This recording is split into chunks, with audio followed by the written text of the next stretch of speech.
नमस्कार प्रभाती किचन रे आपण समस्त को मो तरफ अनेक अनेक स्वागत। आज आम बनइबा पानी आखिया माछर तरकारी जोटा कि मुझे सोरिष मसला दे तरकारी बनईकी देखी।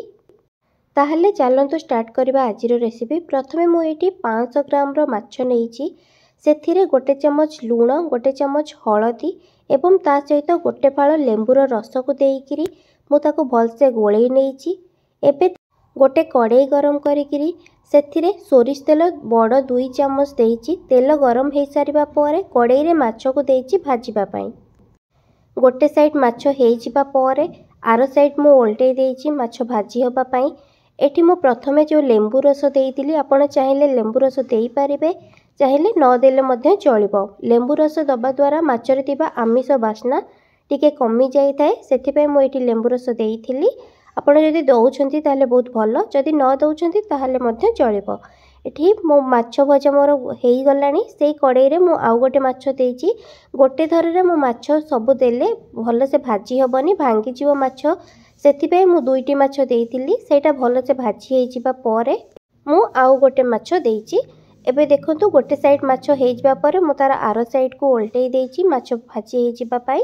एठी आरो साइडटा हेई जिबा परे मु एबे माछ रखिथिबा प्लेट को से माछटा को मध्य काढ़िकी रखी देइछि। एठी देखंतु माछ भजा मोर हेठी हेई गलानी।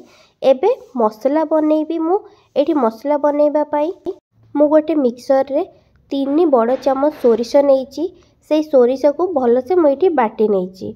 एठी देखंतु सोरिष को नेइकरी मु भलो से बाटी नेइछि। बाटी सारिबा परे ताकु मु गोटे जागा को काढ़िकी रखी देइछि। एबे सेई मिक्सर रे मु किछि रसुण जेमिति कि 10-12 टी रसुण, सेथिरे कंचा लंका 8-10 टी, सेथिरे गोटे बड़ खंड अदा को नेइकरी सेटा को मते बाटी नेइछि। एबे भाजी थिबा माछ कड़ाई रे मु आउ गोटे चमच सोरिष तेल देइछि। सेथिरे तापरे गोटा मसला किछि देइछि जेमिति कि एठी मु गुजराती 2टी, लवंग 2टी एवं दालचीनी खंड छोटो 2-3टी देइकिरी, तेजपत्र मध्य सेथिरे मु 2टी देइकिरी टिके भाजिबा परे काटिकी रखिथिबा पियाज एथिरे मु देइछि भाजिबा पई। एठी मु पियाज को टिके कलर चेंज होबा पर्यंत भाजिबो। मु एठी पियाज रो कलर टिके गोल्डन कलर हेई जिबा पर्यंत मु पियाज को एठी भाजिबी। एठी देखंतु पियाज रो कलर टिके चेंज हेई गलानी। एठी पियाज टिके भाजी हेई गलानी। एबे सेथिरे मु गोटे चमच हलदी एवं गोटे चमच लुण देइकिरी आउ टिके भाजिबी। एठी मु आउ टिके भाजिबा परे एठी मु टिके पानी देइछि। पानी देइकिरी आउ किछि टाइम पर्यंत पियाज को आउ टिके पर्यंत मु भाजिकिरी रखिबी। एठी देखंतु मु टिके पानी देइछि। पानी देइकिरी आउ किछि टाइम पर्यंत भाजिबा परे एबे मु बाटिकी रखिथिली गोटे बड़ टमाटो को सेटा को एठी टमाटो को देइकिरी मु आउ किछि टाइम पर्यंत गोळेइबे। एठी देखंतु मु गोटे साइज बड़ टमाटो नेइथिली। आपण जदि चाहेबे मीडियम साइज रो 2टी मध्य नेइ परिबे। एठी किछि टाइम पर्यंत मु एठी गोळेइकिरी मसला को भलो से हबा पई एठी मु किछि टाइम पर्यंत छाडी देइछि। टिके किछि टाइम पर्यंत गोळेइ सारिबा परे एबे मु बाटिकी रखिथिबा मसला जोटा कि अदा रसुण एवं कंचा लंका को बाटिकी रखिथिली, एबे सेइटार पेस्ट को मु एठी रे देबी। एठी देइकिरी सेटा को किछि टाइम पर्यंत गोळेइकिरी आउ किछि टाइम पर्यंत मसलाटा को भलो से सिजिबा पई आ मसलाटा को भलो से कसी हेबा पई देबी। एबे एठी मु गोटे चमच गरम मसला ऐड करिछि। गरम मसला देइकिरी तापर सेटा को मु भलो से गोळेइकिरी किछि टाइम पर्यंत मसलाटा भलो से कसी हेबा पई मु एठी छाडी देबी। एठी देखंतु मसलाटा मु मझिरे मझिरे गोळौछि, नहले मसला तळे लागि जिवो।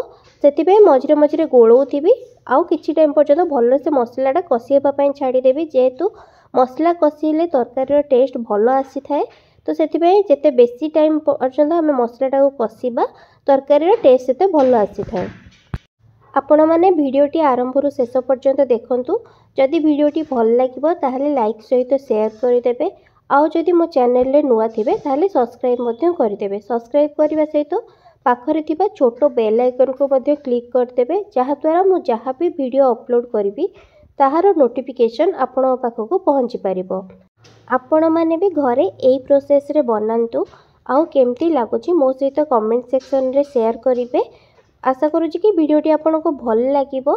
देखंतु एठी मोर मसलाटा कसी हेई गलानी। एबे मु ए मसलाटा जेहेतु कसी हेई गलानी भलो से, एबे मु एथिरे किछि पानी देइकिरी सेटाको भलसे गोळेई देबी। गोळेई देइकिरी टिके छाड़ी देबी पानीटा भलसे फुटी जिबा पई। एठी देखंतु पानी मु देइकिरी किछि टाइम पर्यंत घोड़ेइकिरी रखिदेबी। पानीटा टिके फुटी जिबा परे एबे मु बाटिकी रखिथिबा सोरिष मसला जोटा कि मु बाटिकी आगरो रखी देइथिली सेटाको एठी मु देइछि। एठी मु सोरिष मसला 3 चम्मच देइछि।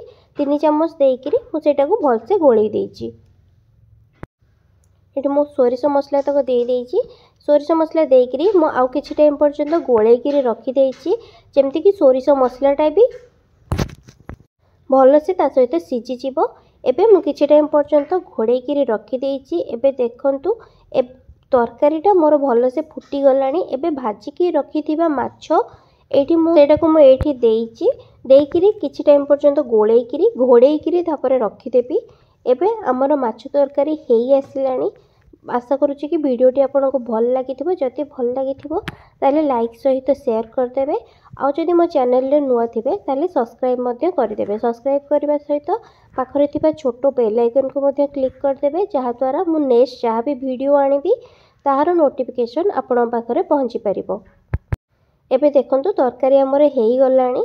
एबे मु काटिकिरी किछि धनिया पत्र रखिथिली से धनिया पत्र को एठी मु देइकिरी आ टिके गोळेई देइछि। गोळेई देला परे हमर तरकारी एठी हेई गलानी। एई प्रोसेस रे आपण माने भी घरे बनांतु। आ केमती लागुची मो सहित कमेंट सेक्शन रे जहा हेले भी शेयर करिवे।